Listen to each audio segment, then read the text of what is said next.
This is just what's written on the paper. You Yeah. are presumed innocent. Let me finish, okay? And you'll understand why I'm saying this. You are presumed innocent. So we want to make sure that you don't say anything today that can be used against you.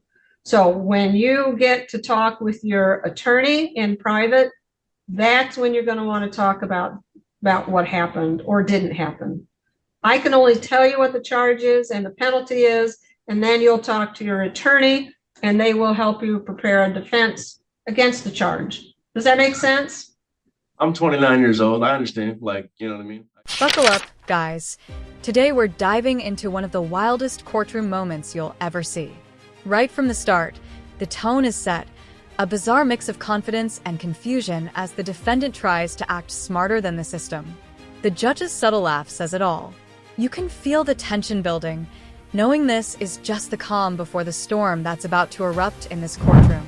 Mr. Mullins, you understand the charge and the maximum penalty. You don't have to agree to it. You just understand. Is that right? Yeah, no Okay. disrespect. Okay. Perfect. All right. Now, you do have rights as well. You have the right to plead guilty, not guilty, or stand mute. You have the right to a trial by a judge or a jury. And at that trial, you can present or confront witnesses. If they would not appear, the court can order them to do so. You also have the right to a lawyer, and if you cannot afford one, one can be appointed for you at court expense. Additionally, you are presumed innocent, as I said earlier, and if you are found guilty, it has to be beyond a reasonable doubt. You also have the right to remain silent. Anything you say or write can be used against you, and you always have the right to have a lawyer present with you at any time that you are questioned. Do you understand those rights, Mr. Mullins? You said read anything you say or write can be used against you? Did you say that? Yes, I did say that. Yes, sir. Me no speak English on that one, but everything else, yes. Okay, good. All right, then, is he applying for an attorney today, Mr. Feigelson? Yes, he is. He presently works with our office on another matter, Your Honor. Okay, thank you. So, Mr. Mullins, what we're going to do is we have two hearings set for you on this. A probable cause conference, which is the first hearing. That is February 6th. That's at 8:30 a.m. with Judge Simmons. Excuse me. You are allowed to appear remotely on that. So that's why you will have a colored sheet. I think it's kind of a bluish green. Yep. Okay, you should have that. So you can appear February 6th at 8:30 a.m. remotely or in person. The second hearing is a preliminary exam. You have to appear in person for that.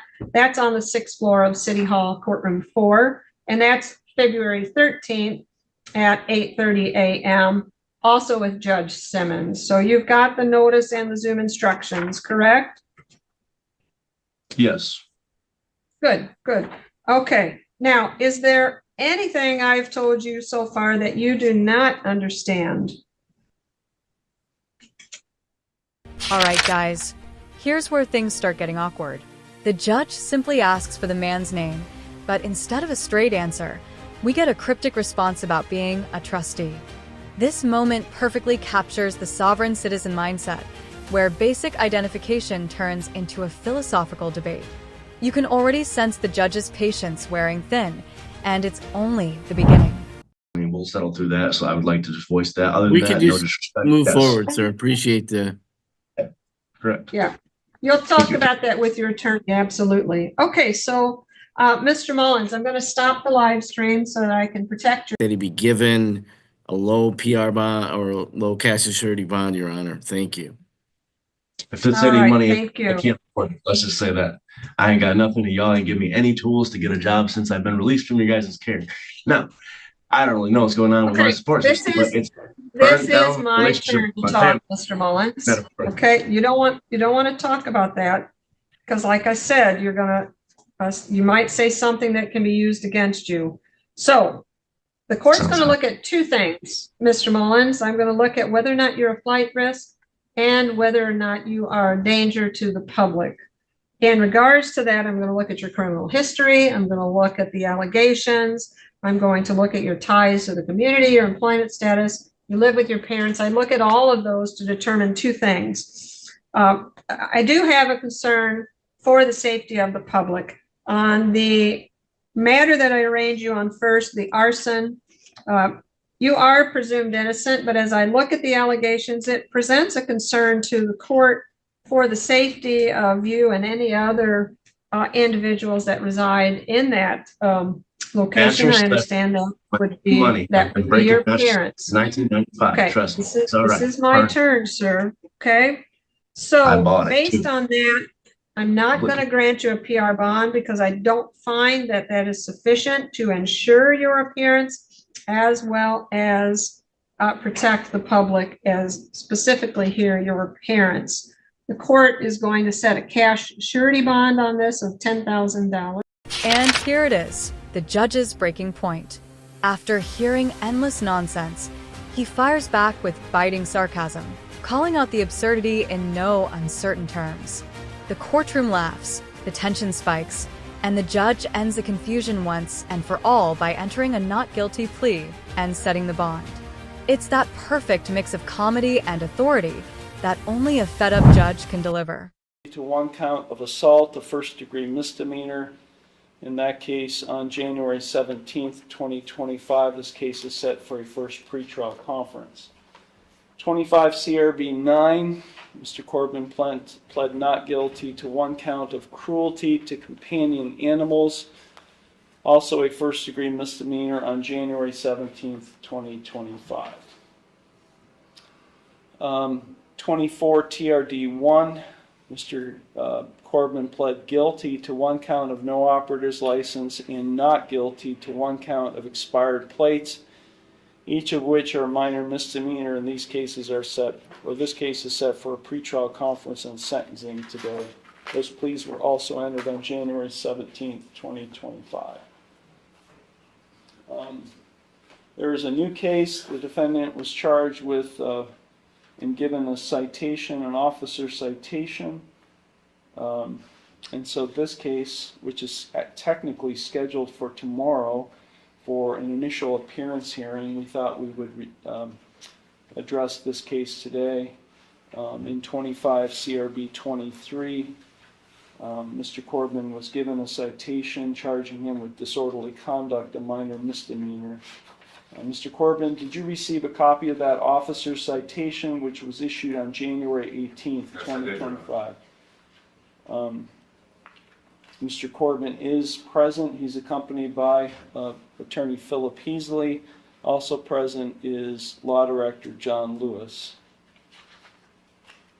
Mr. Heasley, your client has received a copy of the minor misdemeanor complaint of disorderly conduct. Does he wish to have his rights read, as well as a reading of the complaint? Mr. Corbin, on this new charge, you have that right, sir. Sure. You have a right to be informed of and to understand the nature and the elements of the charge filed against you. You also have a right to know the potential penalties that could be imposed. You are charged with one count of disorderly conduct, a minor misdemeanor. If convicted of this offense, you face a maximum $150 fine and court costs. Mr. Corbin, you have three plea options. You can either plead guilty, not guilty, or no contest to this charge. So with respect to this charge of disorderly conduct, in the new case, 25 CRB 23, how do you plead? Not guilty. Okay, the court will accept your not guilty plea. Bond is set in the amount of $1,000 personal recognizance. And I'll set this case for a pretrial conference. If the defendants actually know it, I'm just going to set it for trial. Okay. With respect to the other cases, Mr. Lewis, the court is in receipt of a pretrial report. Thank you, Your Honor. With regard to actually all four cases, Your Honor, the offer is to plead as charged and to argue sentence. I would like to add for the record in 25 CRB 21, that is the assault case. The alleged victim was personally served with a subpoena on January 24th of this year. Patrick D'Onofrio, he is not present for the hearing today, Your Honor. Thank you. And that's in 25 CRB 21. That's correct, sir. Okay, Mr. Heasley.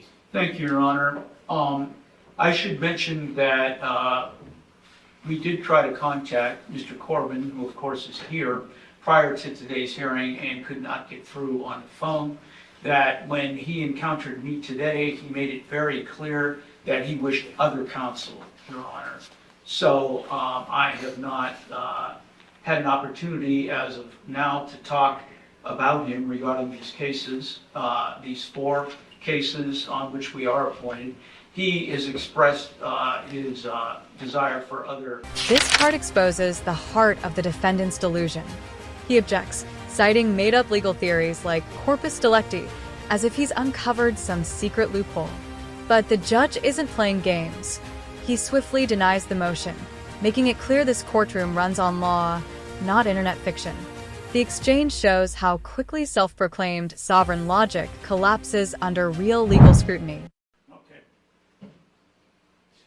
Let me make something really clear to you, Mr. Corbin. Yes, sir. You see, you don't get to pick and choose which public defender you have. Be quiet and listen. Just listen. You don't get to pick and choose which public defender. Nor do I get to pick and choose which attorney from the public defender's office comes to Conneaut Municipal Court. You see, it's the chief public defender of Ashtabula County who assigns assistant public defenders who are assigned to this court and to other courts throughout the county. So you don't get to choose, nor do I get to choose which attorneys are here. I wasn't aware of that, Your Honor. Yeah, well, now that you're aware, now that you listened to my explanation, if you wish to have a different attorney, you need to call the chief public defender. I'll do that, thank you. Okay, well, because I'm not going to, unless you're going to retain your own attorney, you're going to find an I attorney. couldn't do that, I just haven't had enough time to. Okay, well. As the charges kept rolling in like so fast, I couldn't even pay attention to them, but they have the old phone number. That's why they couldn't get a hold of me. I've tried to reach her office at least a half dozen times. They have left messages. Well, hopefully you can give Mr. Heasley your correct phone number today, and his office can have that as on record. Thank you. So, are you asking for a second pretrial? Given what Mr. Corbin has indicated, Your Honor, yes, we would ask that.